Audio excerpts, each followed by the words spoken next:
Well, folks, we're going to put an end to this one right now. Talk about private money versus government issued currency. Is there a difference? Should there be a difference? And is there a difference? Let's find out. Good morning, TED family. Today we're diving into a topic that gets to the heart of silver's role in our economic system. It's a topic that for many is overlooked, but understanding is critical. Today we're asking, is there a difference between silver from a private mint versus government issued silver? And most importantly, what does that mean for us when we're talking about legal money and coin of the realm? Now, let me start by asking you a question. If I handed you two coins, one from the government and one from a private mint, would you notice a difference? Most people say yes, even though both are made from the same precious metal, right? But as we peel back the layers, we see that there are more to this question that meets the eye. Let's start with the most common form of silver coins, those issued by governments. We're talking about American silver eagles, the Canadian maple leaf, and the Australian Philharmonic, some of the most recognizable names in the silver coin world today. These coins are minted by governments, meaning they are issued as legal tender. They carry the stamp of the issuing government, which in most cases gives them a unique legal status, which means they are backed by the authority of the nation that mints them. Why does that matter? Well, it's about trust. When you hold a government issued coin, you're not just holding silver, you're holding the trust of a nation that issued it. The government guarantees the weight and purity of the coin, and because it's legal tender, it's accepted as money within the borders of that country. It's the coin of the realm. It's backed by the state and considered legal money. It's recognized everywhere, making it straightforward and legally and widely accepted form of silver to use for trade. Now let's turn the page and let's look at private silver mints. This is where things get a little interesting. Private mints are just what they sound like. Companies or individuals who produce silver products outside the government's control for profit. Nobody's nonprofit. These can include bars, rounds, and sometimes even unique or commemorative coins, wherever they can get the most per over spot. You might recognize names like Johnson Matthey, Perth Mint, or Royal Canadian Mint. Yes, the Royal Canadian Mint makes both government-issued coins and private-issued products. So what's the difference? So what is the big deal? What's it matter to us as investors and collectors or just folks interested and concerned about our financial future? Well, here's the key difference. Private mint silver is not legal tender. That's right. While it may have the same purity, supposedly, and weight as government-issued silver, it does not carry the same official stamp of approval. In like OEM brand parts, like for instance, let's suppose you're going to buy a replacement computer printer, okay? Because I started a company when I got out of college called National Computer Ribbons Corporation. And the OEMs would always charge, original equipment manufacturer, will always charge a lot more money than what we could make the ribbons for. And we were making about a 38% net pre-tax profit margin on this. So think about what they're making. Basically, it's the same stuff. But bottom line is, folks, one has provenance to it and the other one does not. That's the difference. So it doesn't, in the eyes of the government, private mint is simply commodity, not currency. Article 1, Section 10. Let me point this out to you here. Article 1, Section 10 says nothing but gold and silver. Let's read it verbatim here. Let's say we do that. Okay. Jeez. Tried to have a slide on this, but there's been some problem. No state shall enter into any treaty, alliance, or confederation, grant letters of marque or reprisal, coin money. No state shall coin money, emit bills of credit, or make anything but gold and silver coin a tender and payment of debts. Well, this came before this, right? So what about the fruit of the poisonous tree? If you're just tuning in, there's a whole lot to unpack here. Please sign up, become a TED Head, get the TED Head starter pack, and we'll bring you up to speed. So does it, but once, if you're concentrating on silver that has a unique quality about it, something that's pretty, is it then fungible? No, fungible means whatever's in my pocket do the same thing for you if the same thing was in your pocket. But if you're holding something that has maybe an indicia on it that's supposed to bring a little bit more value, and I'm holding, say, coin of the realm, somebody actually going to give you more money because yours has stamped differently on it, but it's not coin of the realm. Folks, we got to wake up to this. These coin dealers are not out to help you. They're out to make money for themselves. They get you invited into their cadre, and then you call an 800 number and you talk to somebody who might be a retired postal worker or whatever. Not as there's anything wrong with retired postal workers. It's just that their education is not in estate planning and tax planning, that kind of thing. So we'll get into more about that. So what does this mean for us in practical terms? Well, it's about this way. If the economy were to go sideways and we were in a situation where the government needed to step in and regulate or control monetary transactions, you think, what would be first form of silver to be recognized and used? Let's be honest. Government issued silver. It's legal money, right? When push comes to shove, you can bet your bottom dollar that the government will prioritize its own issued coins like Silver Eagle or the Maple Leaf if you're up in Canada as a form of exchange in a financial crisis. Private mint silver may not have the same legal standing in such a scenario. It's not guaranteed to be used as currency in times of crisis, even though its value is still determined by the market price of silver. Who is guaranteeing the authenticity of the round? While it can still be highly liquid and useful, it doesn't have the government's backing in terms of legal tender. This could matter if we see massive disruptions to the economy. Also, what about counterfeiting? This is where it gets exciting. We just don't need to see these coins as an isolated pieces of metal. We need to look at the bigger picture. Silver in the form of government issue is part of the foundation of the new economic system that's emerging, a system that's pushing back against the manipulation and instability of fiat currencies. We've talked before about the coin of the realm, and term historically used to describe official currency, often in the form of precious metals issued by a government.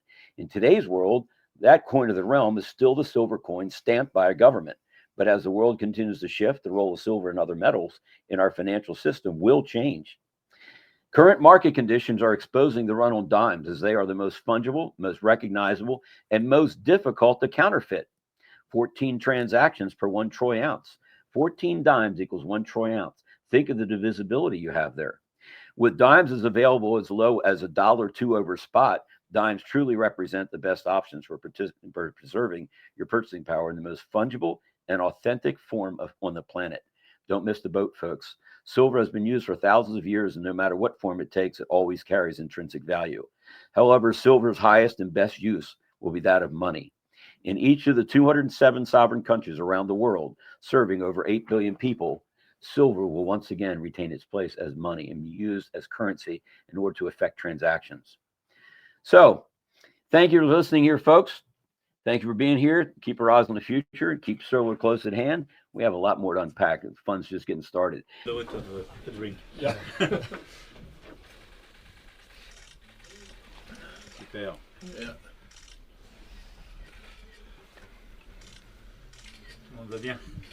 We did nothing. We're hiding nothing. Nothing. That's what so it will be a little bit of a drink. Yeah.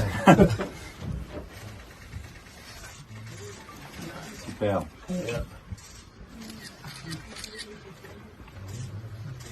On va bien. Merci. Merci. Merci. And these are the leaders of Germany, France, and England. Super. Boy, they're really on the ball, huh? On va bien. Merci. Merci. Merci. What do you think of that? These are the leaders of England, Germany, and wow, where's the other one from? France? England, France, yeah, Emmanuel Macron. Macron, Starmer, and Merz caught on video in the return from Kiev, a bag of white powder on the table. Might have just been cooking salt, whatever. Macron, That much? I don't know how much cooking salt. It doesn't look like cooking salt. Maybe it's powdered sugar. That much would. Well, you're really echoing here.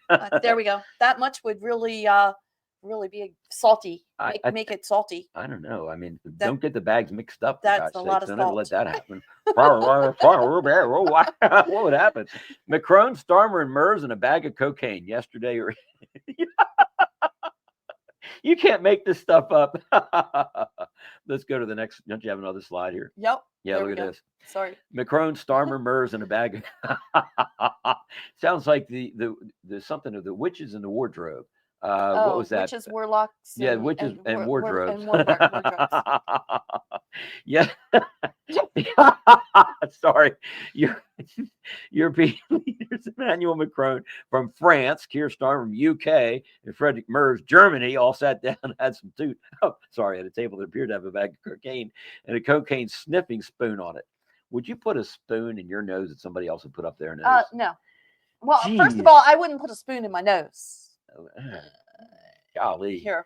I think you just need to move. Oh, we can't move on. Take another look at the next slide, Margaret. Well, we got in there. That's pretty good. Strong words from Judge Julie Lynch after Gerson Fuentes changed his plea to guilty Wednesday on rape charges, a deal being reached in the case that garnered national attention and sparked outrage. If that family hadn't begged me to take this joint recommendation, this would never be happening. Prosecutors detailing a timeline in court. Fuentes now pleading guilty to rape. The victim was 9 years old at the time and later traveled with her mother to Indiana to get an abortion.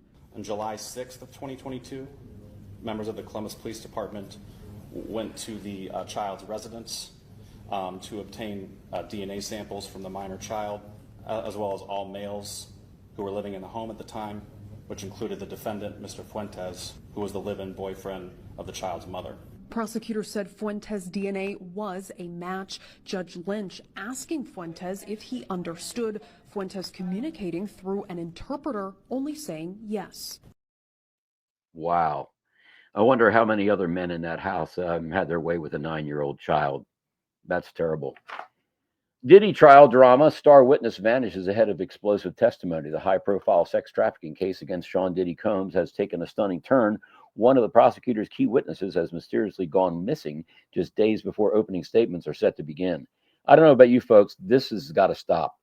These children have got to be off limits to anybody. Federal prosecutors told a Manhattan judge this week that they've been unable to reach victim 3, a central figure expected to deliver bombshell testimony against a hip-hop mogul. The missing woman, who does not reside in New York, had planned to testify without using pseudonym and was prepared to detail every personal and explosive abuse she allegedly endured at the hands of Combs, according to the Daily Mail. Judge doesn't have a clue about the Constitution. This is very interesting. Watch this. This is great. Judge on the far end. Tell me what Article 5 of the Constitution does. Article 5 is not coming to mind at the moment. Okay. How about Article 2? Neither is Article 2. Okay. Do you know what purposivism is? In my 12 years as an assistant attorney general and my 9 years serving as a judge, I was not faced with that precise question. Is this the end? Publishers Clearinghouse is bankrupt. Oh, goodness. Ed McMahon's not going to be out of a job. Selling assets in stores that are closing. This is an interesting video. Look at all the stores closing. It's happening.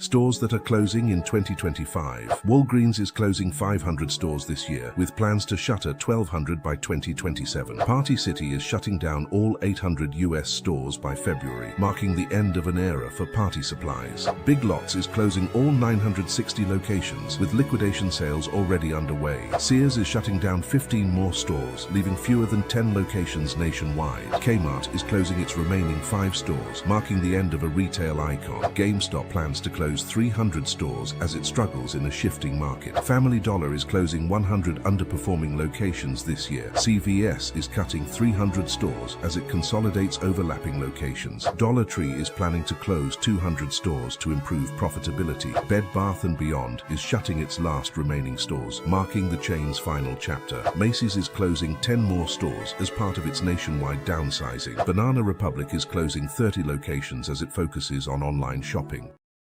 Next thing I'd like to do is, we've been dancing around this guy long enough. It's time we give him a little bit of a hand. Let's talk about Kirk Elliott Precious Metals. This team page is missing.